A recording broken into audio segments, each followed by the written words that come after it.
Assalamualaikum warahmatullahi wabarakatuh. Kami dari kelompok 11 mata kuliah Dasar-Dasar BK ingin mempresentasikan hasil dari kelompok kami. Kelompok kami yang beranggotakan 1. Anissa Azahra, 2. Muhammad Rias Adhar, 3. Sigit Priyowibowo saya sendiri, 4. Habib Sukma Wijaya, 5. Ali Said, dan 6. Ula Salma Nabila. Pengembangan profesi BK, bimbingan dan konseling merupakan upaya proaktif dan sistematik dalam memfasilitasi individu mencapai tingkat perkembangan yang optimal, pengembangan perilaku yang efektif, pengembangan lingkungan, dan peningkatan fungsi manfaat individu dalam lingkungannya. Semua perubahan perilaku tersebut merupakan proses perkembangan individu, yakni proses interaksi antara individu dengan lingkungan melalui interaksi yang sehat dan produktif. Bimbingan dan konseling memegang tugas tanggung jawab yang penting untuk mengembangkan lingkungan, membangun interaksi dinamis antara individu dengan lingkungan, membelajarkan individu untuk mengembangkan, merubah, dan memperbaiki perilaku. Bimbingan dan konseling bukanlah kegiatan pembelajaran dalam konteks adegan mengajar yang layaknya dilakukan guru sebagai pembelajaran bidang studi, melainkan layanan ahli dalam konteks memandirikan peserta didik.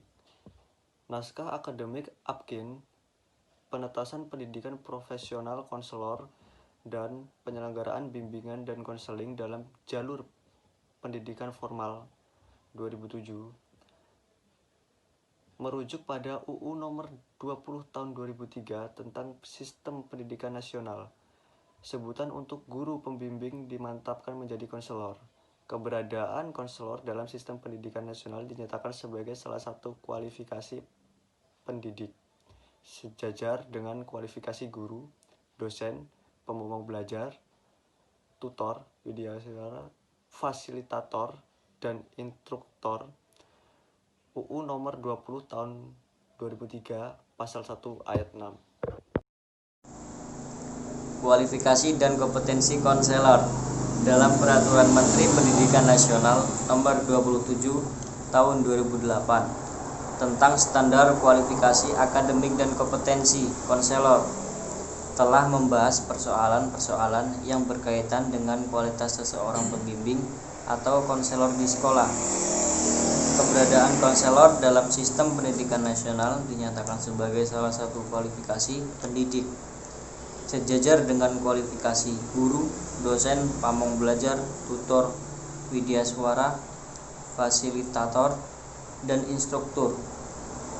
Masing-masing kualifikasi pendidik termasuk konselor memiliki keunikan konteks, tugas, dan ekspektasi kinerja.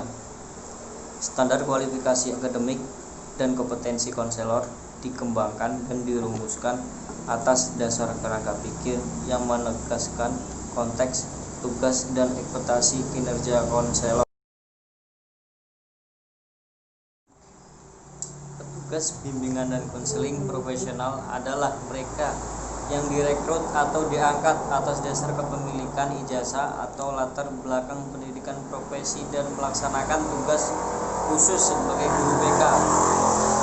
Konselor adalah tenaga pendidik profesional yang telah menyelesaikan pendidikan akademik strata 1, S1, program studi bimbingan dan konseling, dan program pendidikan profesi konselor dari perguruan tinggi. Penyelenggaraan program pengadaan tenaga kependidikan yang terakreditasi. Pendidikan profesi konselor kaitannya dengan pendidikan profesional konselor sesuai amanat Undang-Undang Dasar Republik Indonesia Nomor 14 Tahun 2005 tentang guru dan dosen serta Peraturan Pemerintah Nomor 19 Tahun Pendidik. Konselor dipersyaratkan memiliki kualifikasi akademik S1 yang mencerminkan penguasaan kemampuan akademik di bidang bimbingan dan konseling. Untuk keperluan ini diselenggarakan program S1 bimbingan dan konseling dengan tujuan memfasilitasi pembentukan kompetensi akademik calon konselor.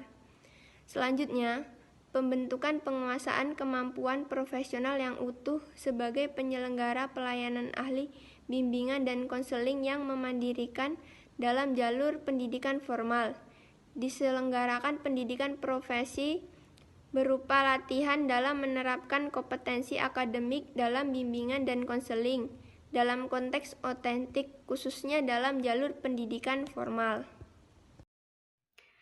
Dari pernyataan di atas dapat dinyatakan bahwa pendidikan profesional konselor merupakan program pendidikan berkelanjutan terdiri dari 2 jenjang, yaitu program sarjana S1 bimbingan dan konseling dan jenjang pendidikan profesi konselor atau PPK untuk mempersiapkan peserta didik menjadi konselor yang memenuhi persyaratan standar sebagaimana tertuang dalam Peraturan Menteri Pendidikan Nasional Nomor 27 Tahun 2008.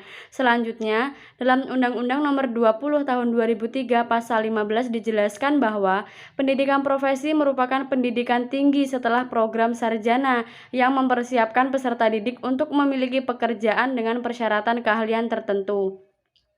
Dengan adanya penjelasan ini dapat ditarik suatu kesimpulan bahwa pendidikan profesi konselor merupakan pendidikan tinggi setelah program strata 1 atau sarjana S1 untuk mempersiapkan peserta didik menjadi konselor yang profesional dan kompetensi baik akademik maupun profesional dalam menyelenggarakan layanan-layanan bimbingan dan konseling.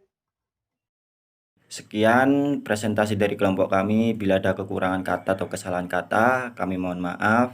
Saya akhiri. Wassalamualaikum warahmatullahi wabarakatuh.